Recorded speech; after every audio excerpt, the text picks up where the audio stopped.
Welcome to Cold War Decolonization, U.S. Culture, and World Power, 1960s to 1991. This is Melinda Klein.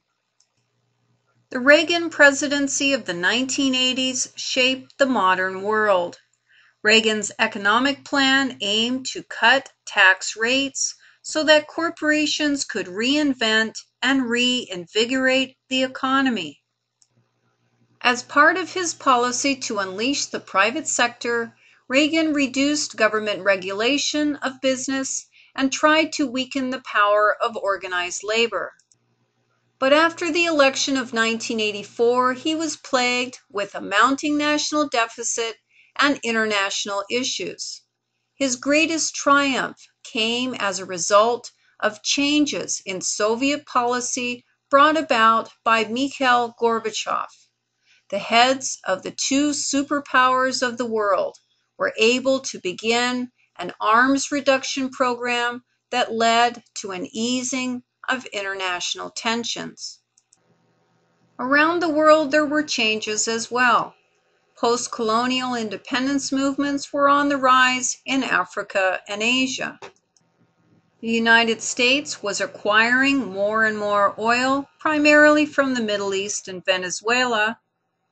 While the 1970s, many baby boomers left counterculture behind and settled down to pursue careers and consumption of American goods.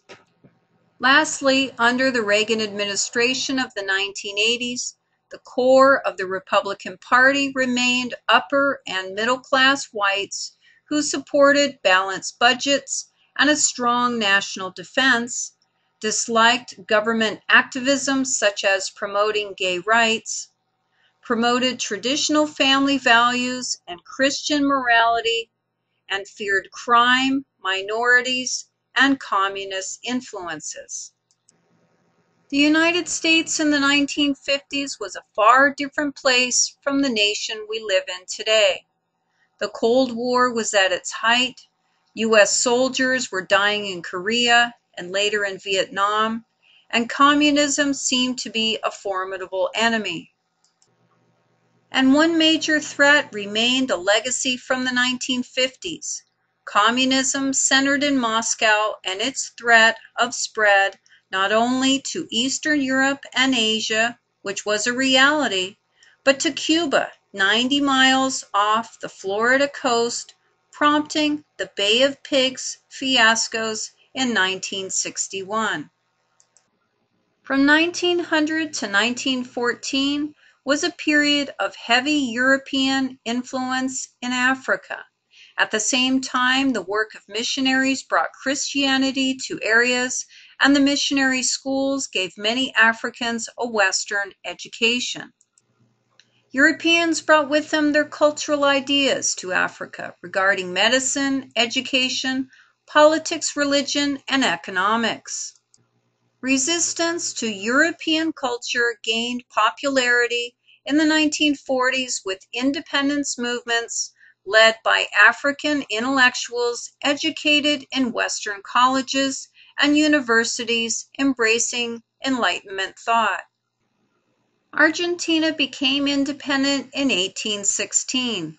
By the early 19th century, foreign investment, particularly British, was used to construct railroads and ports, aided by an influx of European workers.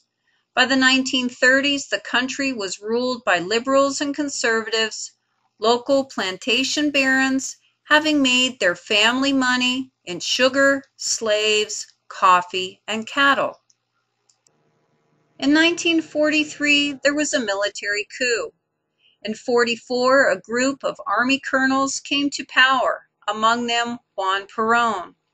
After 4 years of pro-German neutrality, Argentina entered World War II on the side of the Allies and became a member of the United Nations. Unlike after World War I, when the losers lost their colonies, after World War II, the winners lost their colonies in Africa and Asia.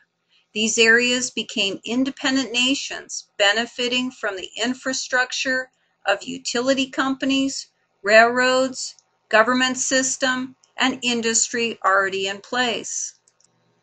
In Africa, independence movements for the most part were peaceful, but not where white Europeans had established a presence, such as French in Algeria and the British in South Africa.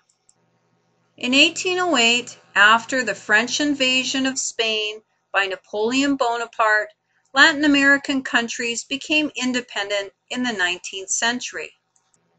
Over time, these countries became economically dependent on foreign investing to build railroads and power plants. The U.S. became the biggest importer of Latin American fruit, sugar, and coffee, and foreign investment for the building of ports, transportation, and communication networks, assuring alliances with Latin American governments, at least in theory. Common grievances in Latin America were the redistribution of land, offer worker better wages, and end the foreign domination of industry in their country.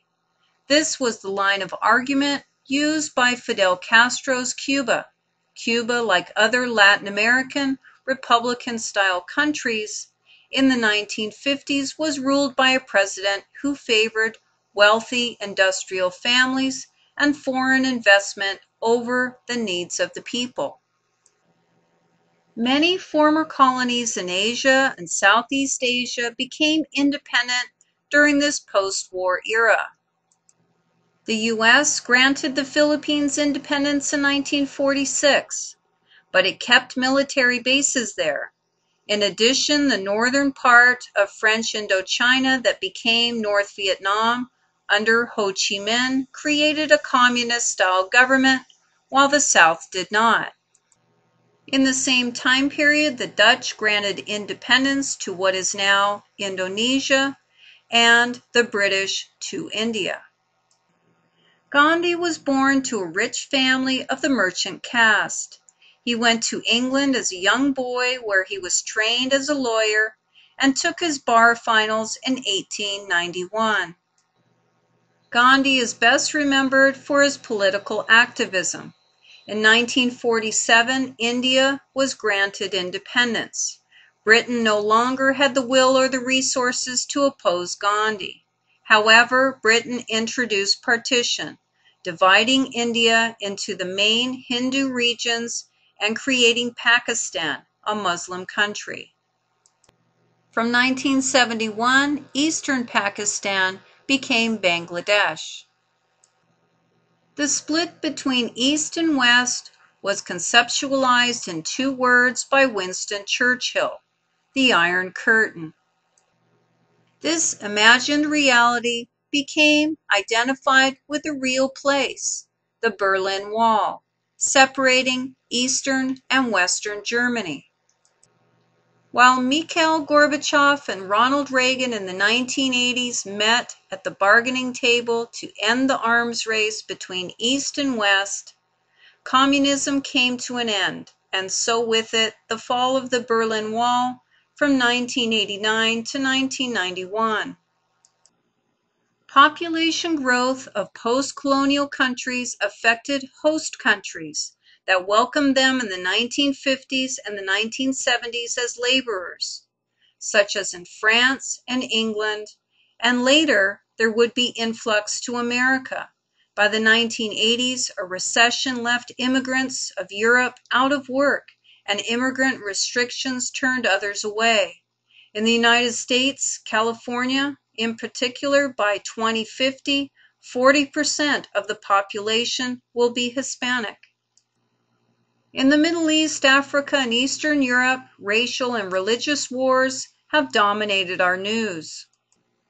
Lastly, international terrorism, historians argue with 9/11, is a turning point in world history.